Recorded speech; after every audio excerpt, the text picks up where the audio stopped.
Fairy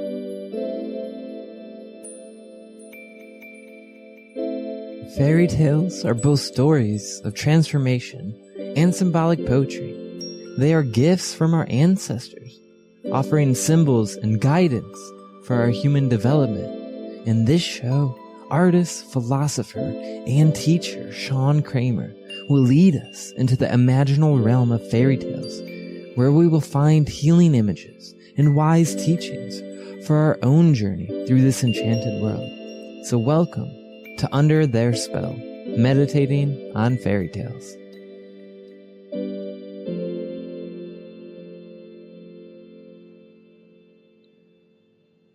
Welcome back, everyone, to our fairy tale meditations. In this meditation, we will journey with Little Red Riding Hood. And even though fairy tales themselves can be seen as very archetypal, this fairy tale is in some ways the archetypal fairy tale. Certainly in our culture, one of the more well-known and enjoyed, loved fairy tales, which is a fairy tale that is very simple, but maybe deceptive in its simplicity. But in its simplicity, it distills a lot of what a fairy tale is for us. To prepare ourselves to meditate on this fairy tale, let us bring ourselves into a contemplative, meditative state so that we can be more receptive to these deep archetypal images that our ancestors have left to us, in which they have passed down to us some of their insights coming from their own experience and coming from sources that neither they nor we fully understand. Sources from which these mysterious images come to us.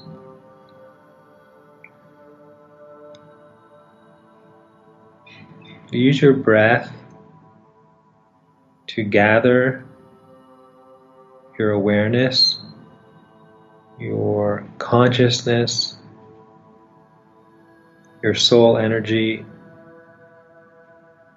to bring it into your body, to connect it with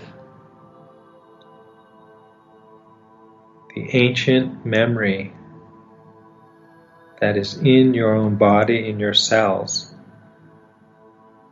in your molecules and atoms that have been journeying since the beginning of the universe. Breathing in, bring your awareness into your body.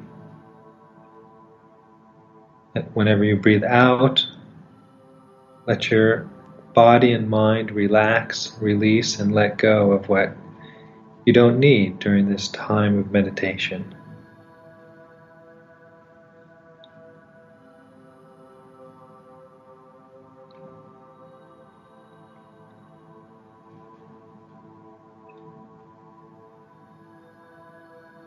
In your imagination,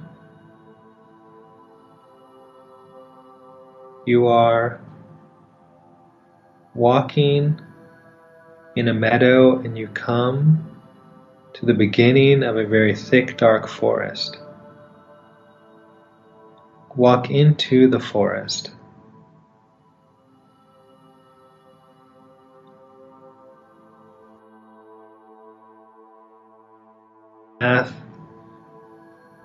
The path becomes overgrown with a thorny bush of flowers and roses. You walk over that. It scratches your feet. Your feet are bleeding. Before you, through an opening in the trees, there is a hut. Walk up to the hut with your bleeding feet. Go inside. There inside, in the dim darkness, are some of your human ancestors, ancient ones. They have something to show you for your journey. An image, a symbol.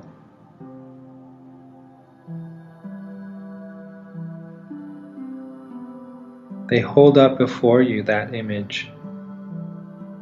Just notice what it is, what appears spontaneously to your imagination.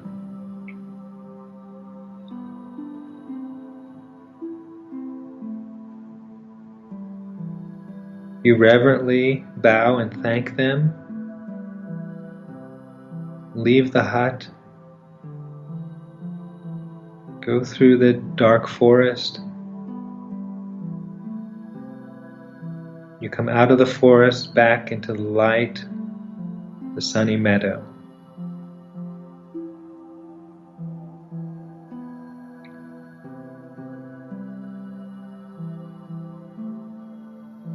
Then bring your awareness back to your breathing.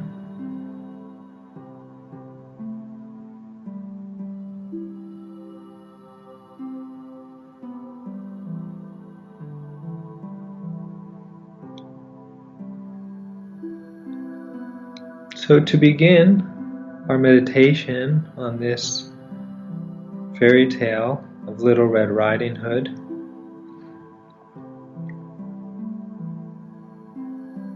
we will begin with what one fairy tale interpreter, Marie-Louise von Franz, called amplification. An amplification, she said, is when we look for something outside, has some parallels and can help us or maybe expand on some of the imagery in the fairy tale.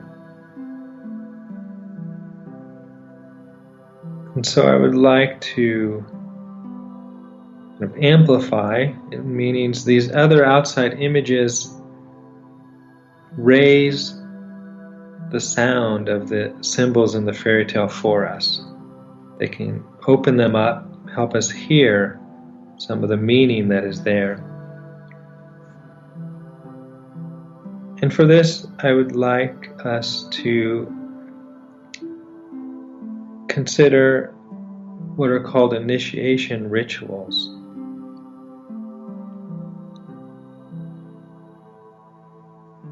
These rituals, these rites, practices of humans were very common to our ancestors.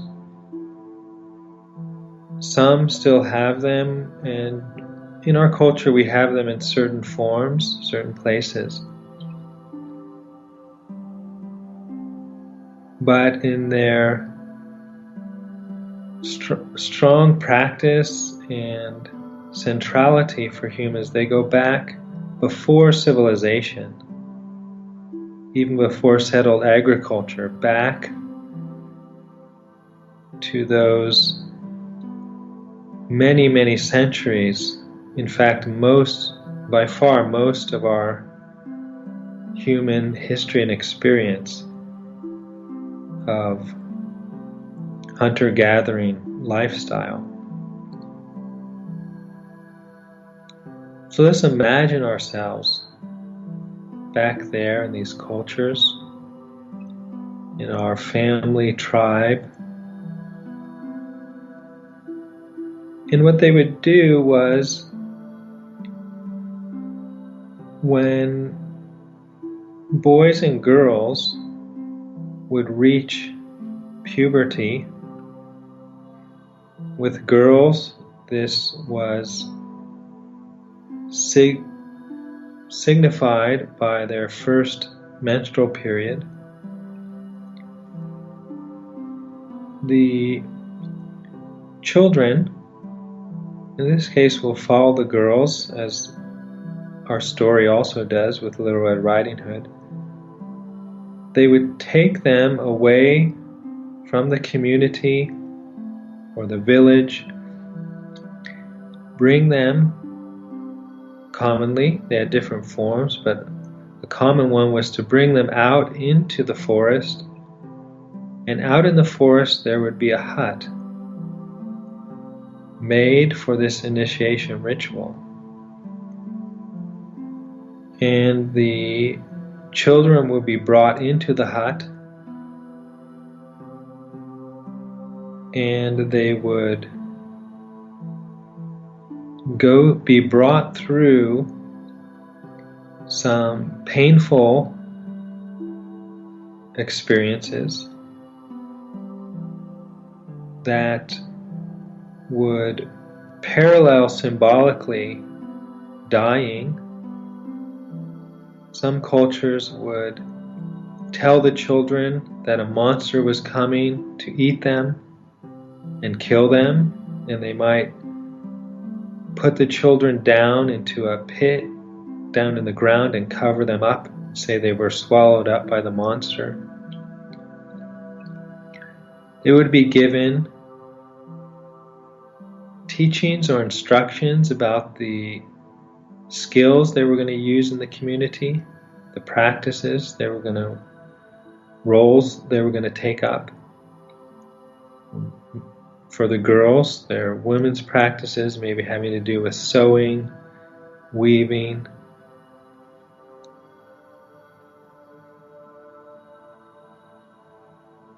And they would be told the sacred stories.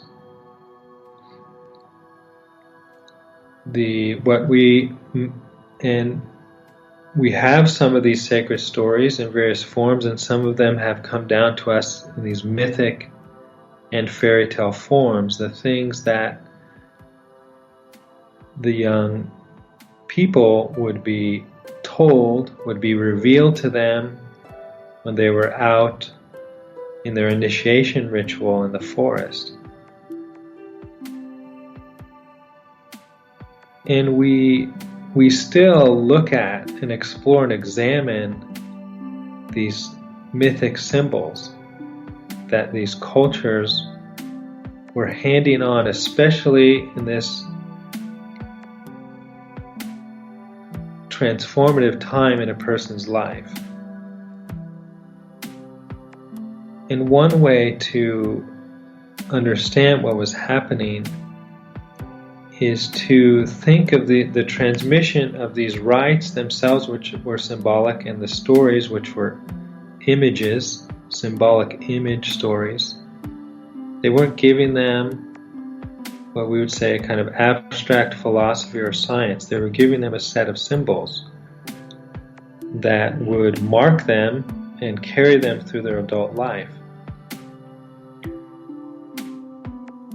And this practice was, and still is, a form of coding. Just like in nature we have a genetic coding that carries on each species, passes on the adaptations that have been learned and formed for each species in order to thrive and grow in their surroundings. These initiation rituals were a cultural coding, passing on this kind of a DNA coding in the form of symbols. And this is something that the human species developed and from which much of our whole culture has developed, from these initiation coding imprints that went on in these initiation rituals that were passing on of symbols that affected them and continue to affect all of us, and that we continue to try to understand what these symbols were. It wasn't like people thought out abstractly symbols to pass on. It's very mysterious how they arose. But some of the smartest people of our century have spent their whole lives trying to understand all the depth of these symbols, and we still haven't gotten to the bottom of them. So just by that description, I'm sure you can see the parallels to the story Little Red Riding Hood, in which a little girl is taken out into the sent out into the forest by her mother. And in the middle of the forest is a house. And in the house, she has some powerful transformative experiences, symbolic experiences of death and resurrection.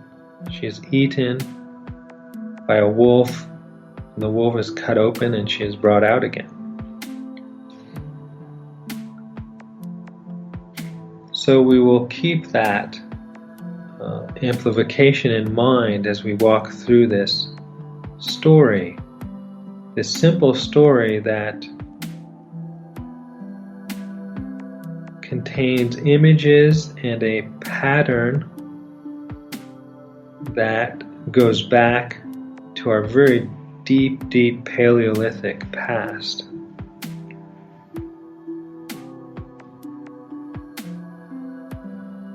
And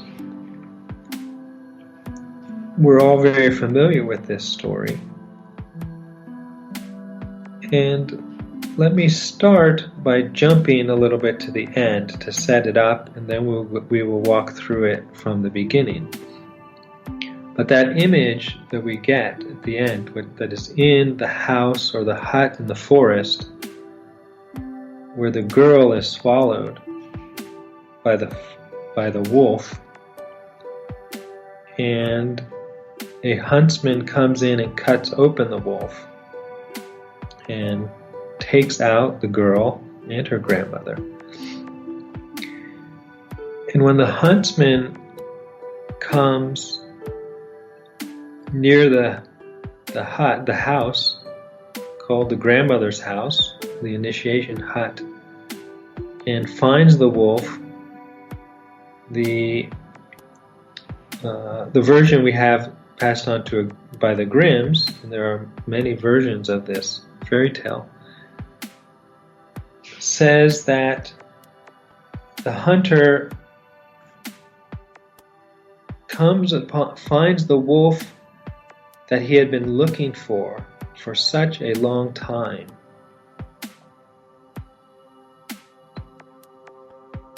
And that little phrase, that this is a wolf that he'd been looking for such a long time, alludes to a whole nother story. The story of the hunter. He's been on a journey, his own fairy tale journey, and it's brought him into the forest looking for the wolf, which he kills and brings out a little girl, a young maiden. And that is describing the end of what is sometimes called the hero's journey. The mythic tale of the hero who goes out to slay the monster and obtain the bride, the young maiden, the princess. So at the end of Little Red Riding Hood, we have a meeting of two stories. We have that mythic hero's journey of the hero, in this case called the huntsman, who's been going out on a journey to find the monster, sometimes as a dragon, in this case a wolf, and to release the young maiden from the monster or dragon.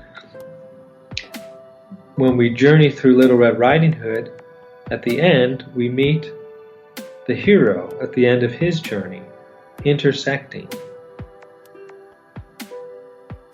So what do we have in this fairy tale of Little Red Riding Hood? Well, we have, from the other direction of the hero's journey, we have a backstory for that.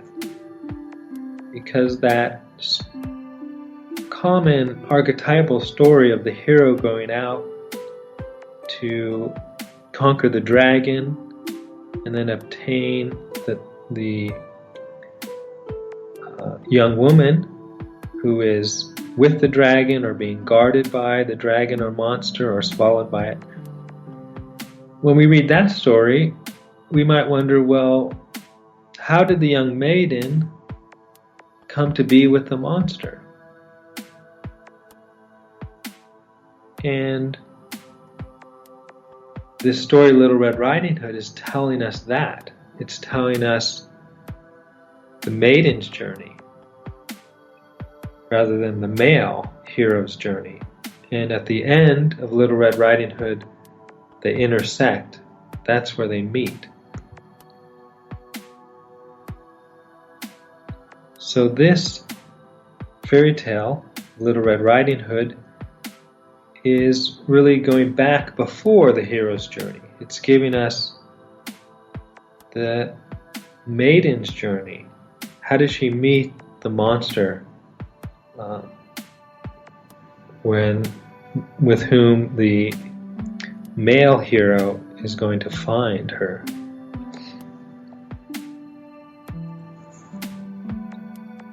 So the pattern of Little Red Riding Hood is in some ways going back further and deeper than even what we might call the hero's journey, or the conqueror of the dragon slayer myth. One fairy tale scholar, he set himself the question, central shortest story that could be a fairy tale. Which is like the minimal essence of a fairy tale. And what he came up with is interesting in our context. He thought, well, the shortest, most minimal thing I could say that would be a fairy tale would be a little girl walks into the woods. He thought that was like the seed, the little kernel of a fairy tale. Just that image. A little girl walks into the woods. And he added, well, there's kind of implicit one more thing.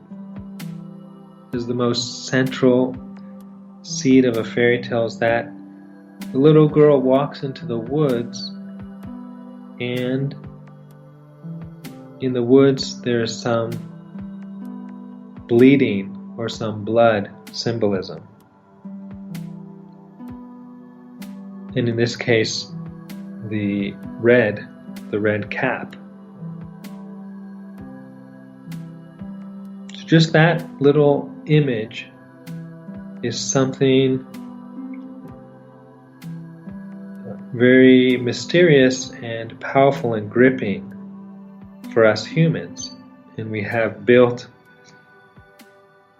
added on to that image, the image of a little girl walking into the dark woods.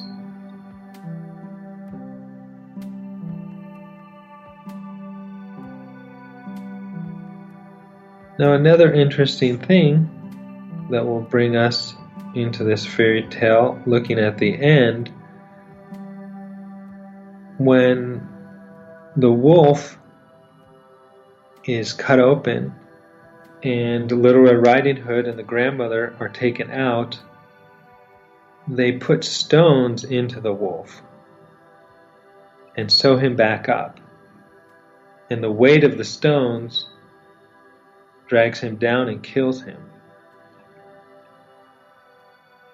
And the Greeks had a story of the beginning of the gods, and one of the most ancient of all the gods was called Kronos, which is the Greek word for time. And Kronos had received a prophecy that one of his sons would kill him. So he started eating his children as soon as they were born. And in order to save one of the children, Zeus, which is connected with the Greek word for life, they wrapped up a big stone and told him that was his son, and he swallowed the stone. So our simple little children's fairy tale has many echoes and amplifications, and one of them is that of one of the first of all gods, mysterious archetypal beings named Kronos or Time, devouring his children. And this process of devouring his own children, as time devours its own children that it brings forth, this destructive side of time, that everything it brings forth it also destroys. It's a story of somehow transcending that, coming free of that process, in both the Greek myth and in this fairy tale of the girl taken out of the wolf and being replaced with a stone.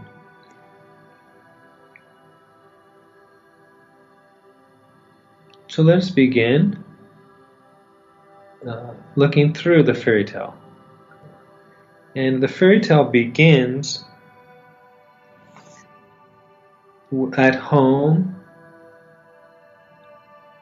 with the little girl at home with her mother,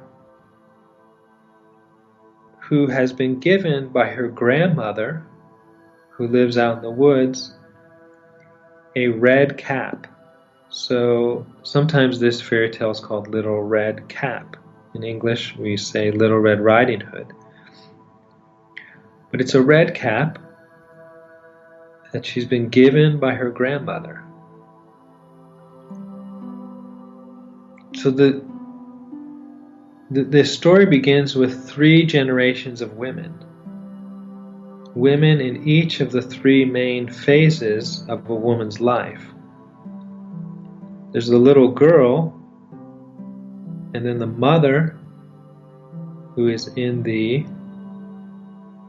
fertile childbearing phase, and then there's the old grandmother, who has passed menopause, is living out in the woods, and sends to the youngest, the little girl, something red.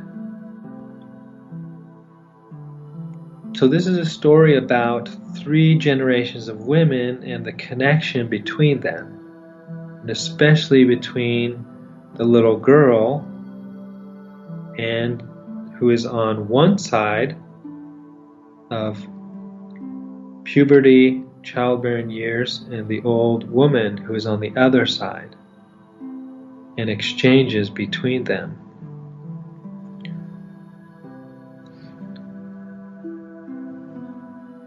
In peasant cultures from whom this story comes, there was the idea that the fertility of a woman, this life-giving fertile power of a woman, which was seen as residing in her blood, was not just created anew in each young woman, but was passed along between the women through generations. That the young woman, as she came into her fertile years, would receive that from the older women who were losing, and that they weren't just losing it, but they were passing it on to the younger women. And if the older woman didn't want to pass it on and tried to hang on to it, that was considered a problem.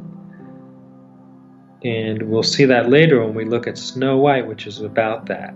In Snow White, you might remember the older woman, the mother, or sometimes called the stepmother of Snow White, is constantly looking in the mirror and is not wanting to give up her womanhood to pass it on to Snow White.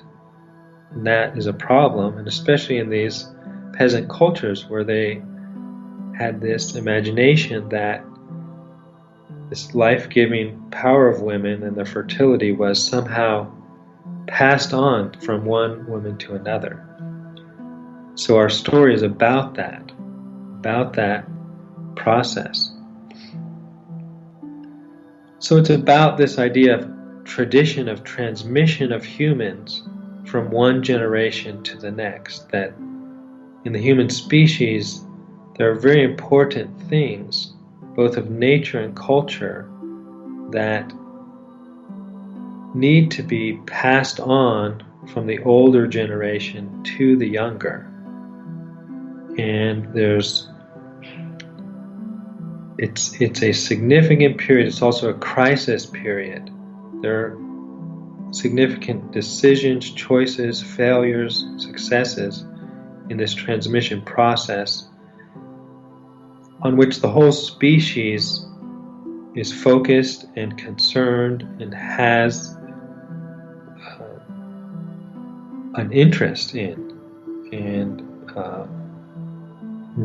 survival dependency. The mother says to Little Red Riding Hood, she says, "Come here," and she gives her some bread and wine and tells her to take this to the grandmother who is weak, and this will bring her strength back. So Little Red Riding Hood, the little girl who has received this symbolic red cap from the grandmother, is sent to bring something to the grandmother, bread and wine. So again, that telling us that this story is about some important exchange between the generations on which the whole species depends. And this is what the initiation rituals were concerned about also. And bread and wine symbolizes, not just in the Christian Eucharist, but has a broader significance of body and blood. And the parallels are obvious. The wine symbolizing blood, the bread symbolizing body or flesh. So this exchange between the generations and between the girl and the grandmother is very substantial. It concerns their very substance or essence of being women, of being human.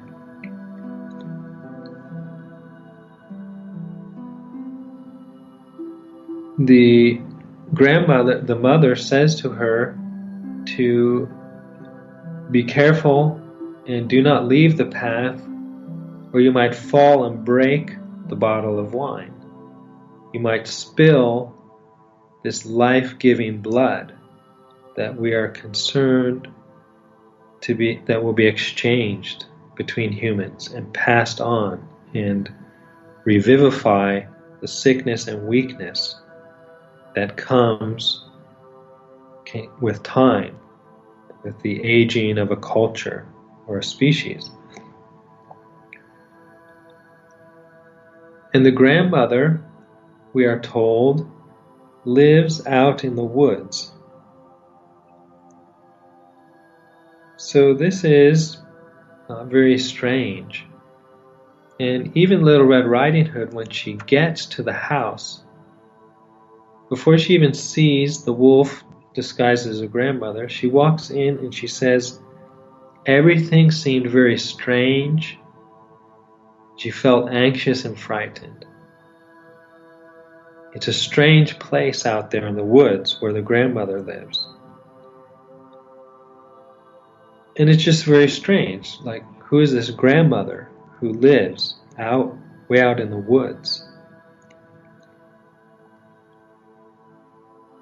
What grandmother who's old and sick lives out off in the woods, in the dark woods? And in fairy tales, the woods are not the happy paradisal forests, but they're the dark, scary forest, as in the fairy tales, into the dark, mysterious places where Little Red Riding Hood will find many things that she is not expecting, that will seem strange and frightening. And it's a common image in fairy tales that there is a unusual old woman who lives out in the woods. So grandmother means great mother. And there's a whole set of fairy tales of the woman who lives in the woods called Baba Yaga. And she's a woman from whom people on their journey need to get things. And she can help them, but she can also hurt them. And she has a passion for eating the people who come to her. So Little Red is going out to meet the Great Mother out in the woods. And where in the woods does she live? In the Grimms, it gives us some detail. It says that she lives out in the woods where they're under 3 large oak trees. And around her house, there's a hedge of hazel bushes. So that's a strange little detail, that she lives where there are 3 oak trees and a hedge of hazel bushes, hazelnut hedge. Now, oak trees are sacred trees, and in this version that I'm following more from the Grimms is a Germanic version from the Grimm's brothers, who also were very knowledgeable of and interested in the Germanic mythology. And the oak tree was a place where people would sacrifice to their god Odin, who was an adversary to a great wolf called Fenrir, who was destined at the end of the world to swallow up the world. The world was destined to be swallowed by a wolf. And the adversary of the wolf was this god Odin, whose place of sacrifice was oak trees. And Odin is a god, a deity, and an archetype of consciousness and awareness. Odin gave to humans some sticks that had symbols and letters carved into them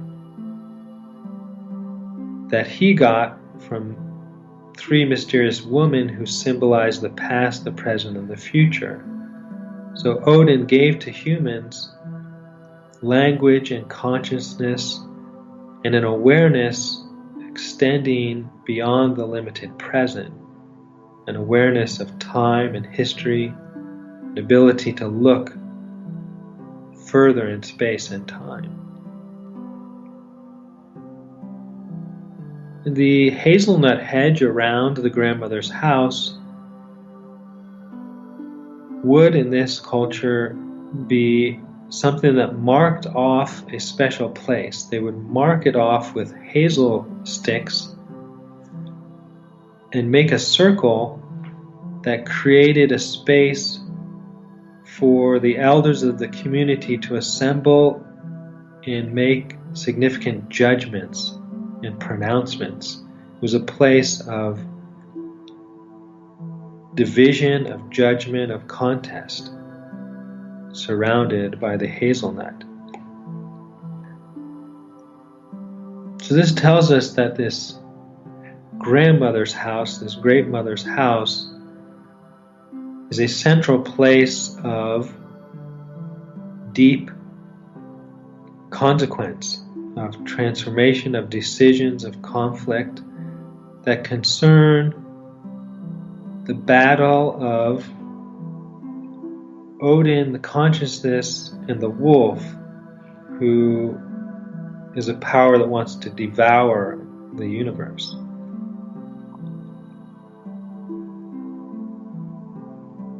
So as this little girl goes out into the woods, carrying the bread and wine, told not to wander from the path so that she does not break the wine, spill the sacred blood, she meets a wolf.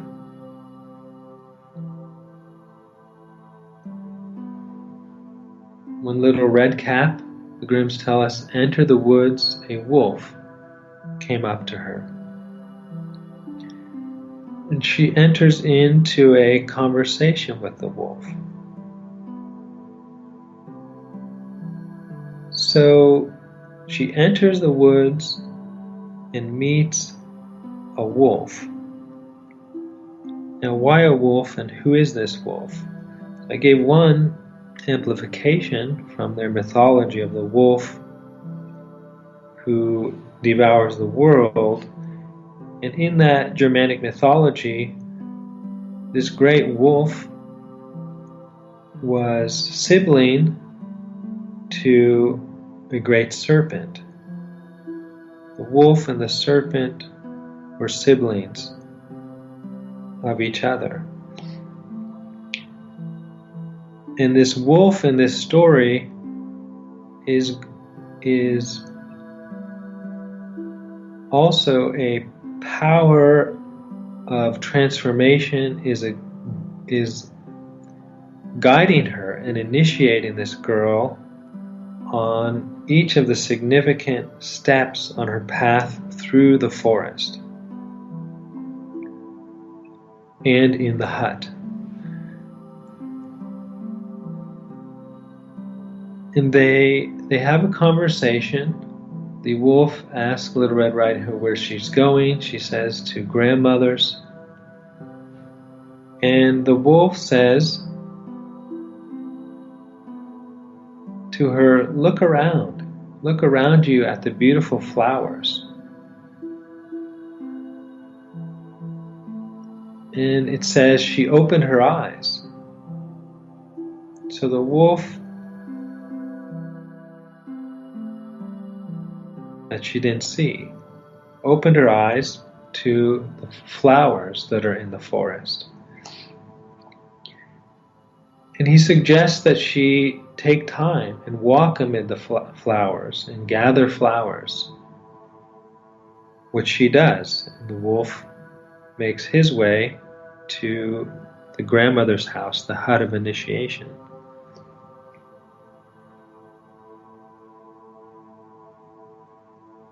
The wolf, that's the first significant stage of her initiation for her. He opens her eyes to the flowers. So what is the significance of the flowers? There is another story that is somewhat similar to this story, an Italian fairy tale, in which a little girl is born with a snake around her neck. And when she's born, the snake slithers away, and then until she's 10 years old. And when the girl is 10 years old, she suddenly has her eyes open to a garden that she hadn't noticed before, where she'd been living. A garden where we're told her mother used to go. But now the little girl, her eyes have been opened, she sees a garden with flowers, a rose garden, and she goes into it and she meets the snake again.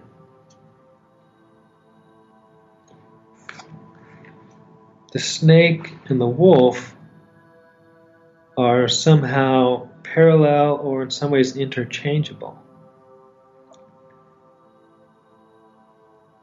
So what is it that they can symbolize interchangeably? Well, it's helpful to know that in other versions of Little Red Riding Hood, we are told more explicitly that the wolf is a werewolf, which means a transforming being, a being that transforms its shape from human to wolf in accordance with the cycles of the moon. And a snake was also seen as a moon animal because it sheds its skin. Like the werewolf changes its skin from wolf to human, the snake sheds its skin. So they are both both moon animals. They are both. The moon is transformed every month, going through the cyclic process of life and death.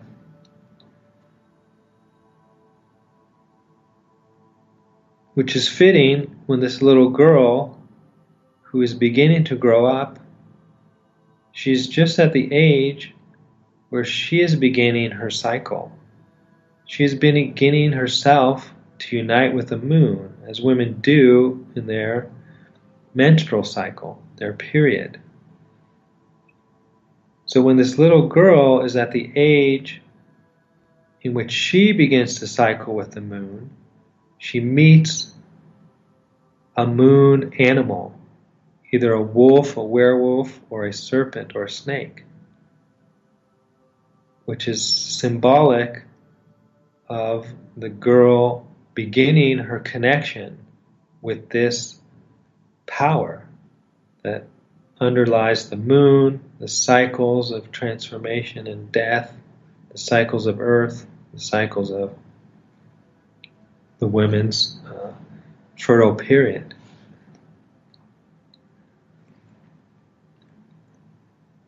So she walks, then when she's entered this, she's met the wolf, and then she goes and gathers flowers. That is a common image and even expression in many cultures, that when a young girl begins puberty, she is in her flowers or blossoming. She is beginning to open to life. And part of the image is that a flower is the beginning, first stage before comes the fruit. And this is the period of the girl when she begins to become fruitful, but before she's actually married and starts to give birth. So Little Red Riding Hood is at that period. This story is describing symbolically the adolescent development of a young girl, the changes that are happening, but in a symbolic way that connects them with the vaster patterns of the entire universe.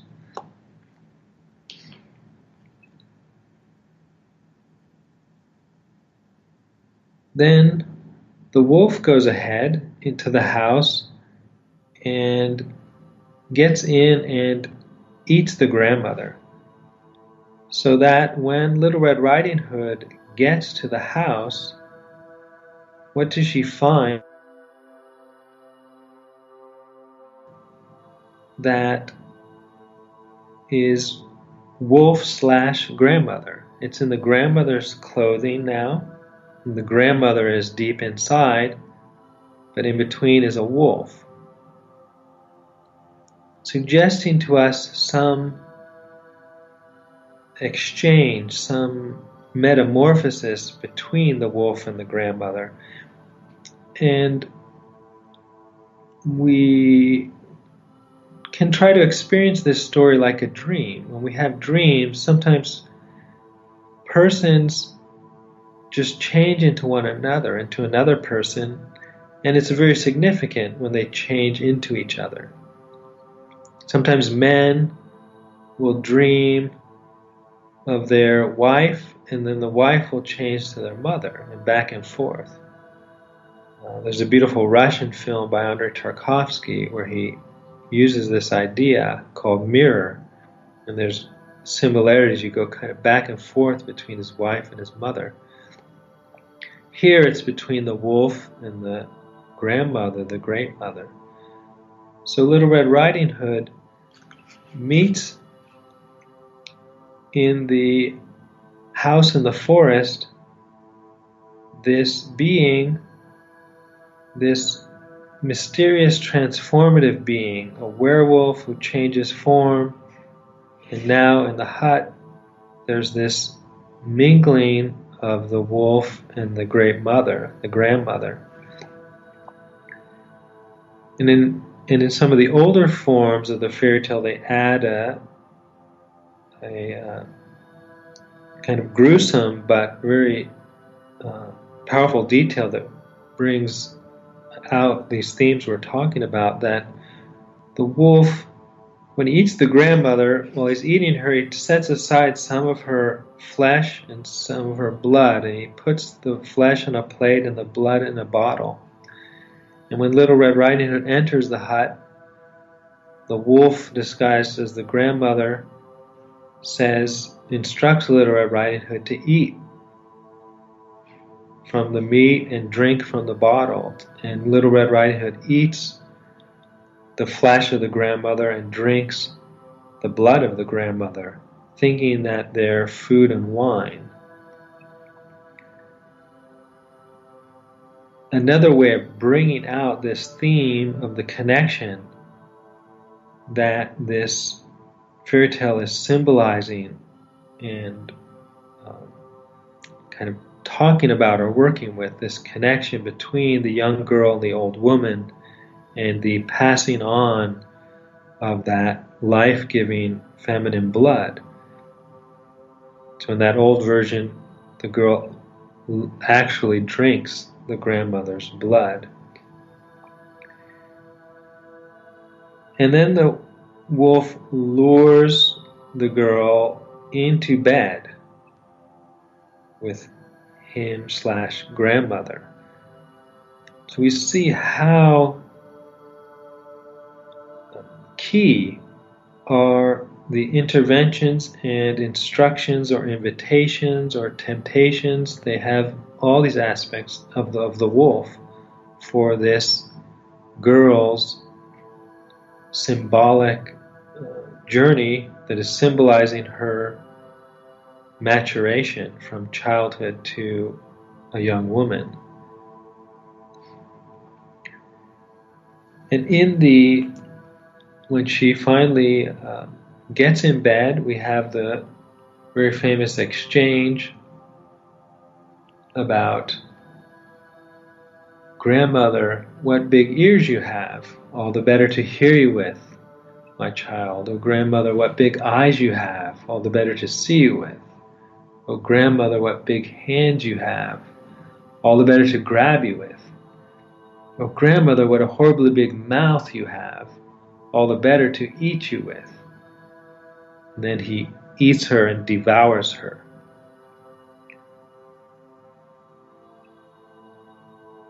And this story, in its different forms, they bring out different aspects. It's a multiple thing, just like the fairy tale woman, the great mother in the woods, is grandmother, is Baba Yaga, is helpful, is frightening, devouring. All these aspects of this thing, whatever it is that we're meeting out in the woods, that is taking all these different shifting forms and helping, devouring, assisting, killing the people who go out there to meet with it.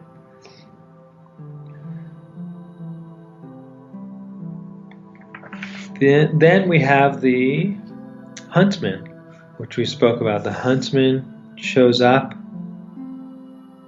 and finds the wolf that he tells us he has been searching for so long. So now the hero, the monster, dragon slayer, shows up on the scene and cuts open the wolf. And when Little Red Riding Hood comes out, she says, "Oh, I was so frightened. It was so dark inside." She has descended into this deep, deep darkness, this nighttime. And many scholars have seen connections with many ancient stories that are symbolizing the process of the sun. Each day and through the year that the sun comes up and descends down into the darkness and comes up again. Again, one of these cycles that we have entered into by coming into this world, in which are guiding and driving us, sometimes seen as destiny, sometimes as fate. Powerful things that are so vast, we cannot change the stages of life that we go through. Puberty, for a woman, her menstruation, then her menopause. There's no stopping the power that is moving us through that process of change. The huntsman taking Little Red Riding Hood and the grandmother out of the darkness of the deep belly of the monster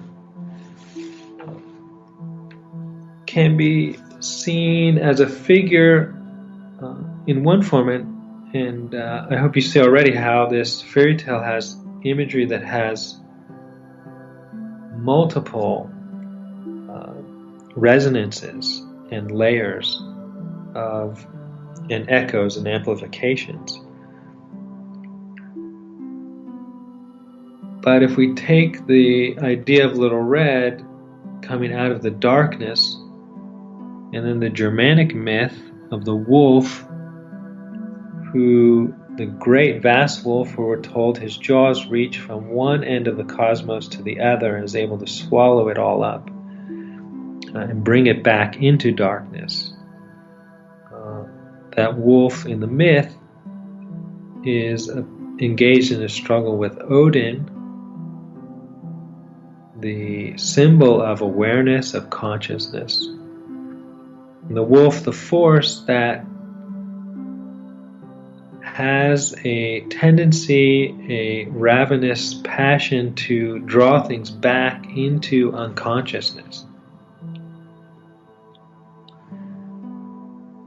In the world, if we imagine there was nothing with conscious awareness, perception, or deeper understanding that we humans have, each thing in the universe would be isolated in its own darkness without knowing each other. We would be all alone, each in our own being. But knowledge, awareness, what it does is it lets us unite with, become in some way, become in a knowing way other things while remaining ourselves. In the material, natural world, when things take on and unite with other things, they destroy one another. That's what the wolf does in wanting to eat things. He wants to enjoy them and take them in while destroying. That's what eating is. We take in an apple, we transform it, we draw out its energy, we absorb its minerals, but we destroy the apple. So the change in becoming in the material world always has destruction. We unite with the apple, and in that union we destroy the apple. But in knowledge, in consciousness, we can unite with things. Anything I perceive or understand, I'm some way uniting with. I'm becoming it in a perceptual way. I'm taking on its form, but I'm not destroyed in that way. The medievals gave that as a fundamental difference between spirit and matter. That matter, when matter changes and becomes something, it is destroyed from what it was. But when spirits become other things, they are not destroyed. They can be united in conscious knowledge and love with each other without being destroyed. And this is the image given us at the end of Little Red Riding Hood. This concern, deep concern of humans about whether we will be sucked back in to the destructive process of change of the universe, in which whatever changes is destroyed, and in which all the parts of the universe in the material world that we see are kind of isolated from each other, or whether there is some abiding or growing consciousness and spiritual communion that we are part of, that will somehow lift us above this death and return to darkness, and will bring us into a way in which we can be united with one another in knowledge and love, and not be destroyed the way things in the universe are destroyed when they're united, when they're eaten by one another.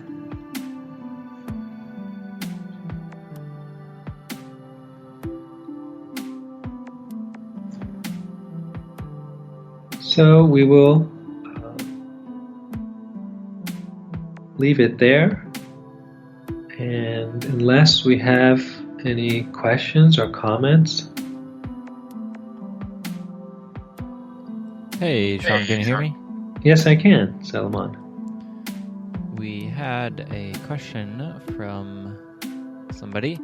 They said, why do you think that Little Red Riding Hood went off the track even when her mother warned her not to do it?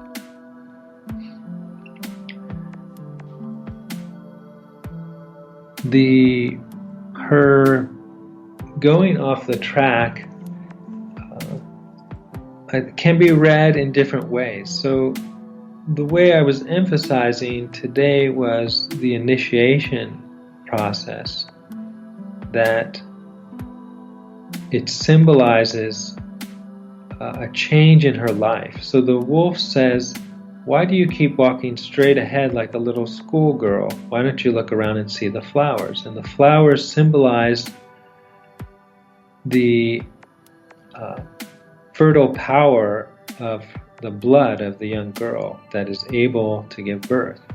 So in the symbolic way, it symbolizes that change in her life from being a little child to being a young girl whose fertility and sexuality are opening up. And the reason it's the wolf that points her to the flowers that she didn't see before is because the wolf is a moon creature, and she is now beginning her cycles, so the wolf is initiating her into this part of her life. But it can also be read, and the Grimms emphasize this aspect, meaning that when, at this point of life of a young person, when these changes are happening, there arise conflicts and choices about what path they should follow, and whether they will trust the guidance of their parents around these changes in them, or whether they will deviate, or whether they'll kind of in between, explore between them. So in that sense, Little Red Riding Hood is encountering this whole new world, symbolized by the flowers, which is her budding sexuality. And it's beautiful and fascinating, and it's almost like she forgets what her mother says for a while.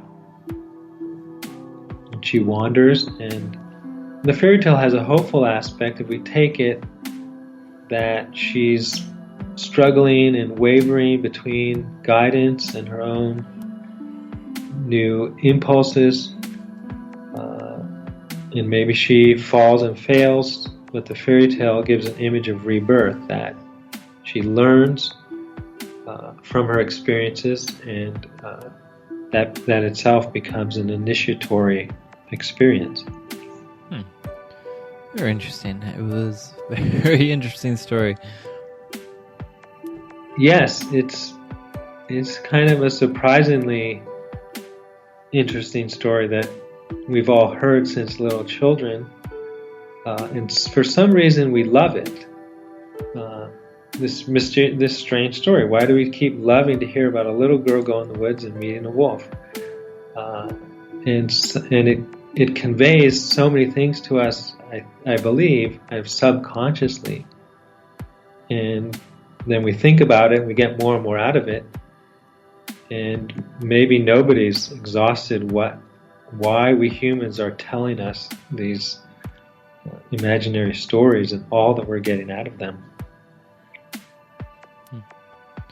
Very cool. I really enjoyed it. Thank you. Oh, you're very welcome.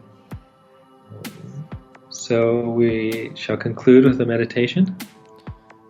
Yes, sir. Okay.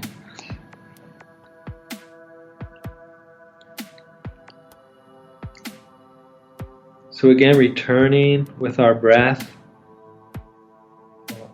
into our inner heart, soul, body.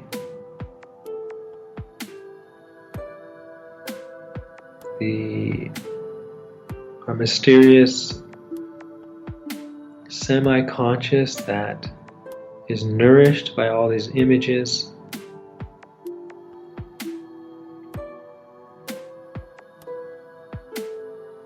And we give thanks to all our ancestors for all their struggles in life, for all that they have done and worked to pass down to us. So much that is around us and in us. Everything really has been given us by our ancestors. We also thank the spiritual angelic beings who are guiding our race, who are sending us transformative healing images to give us hope, to encourage and guide us on our journey in evolving consciousness. We thank you all. We ask for your continued help and guidance.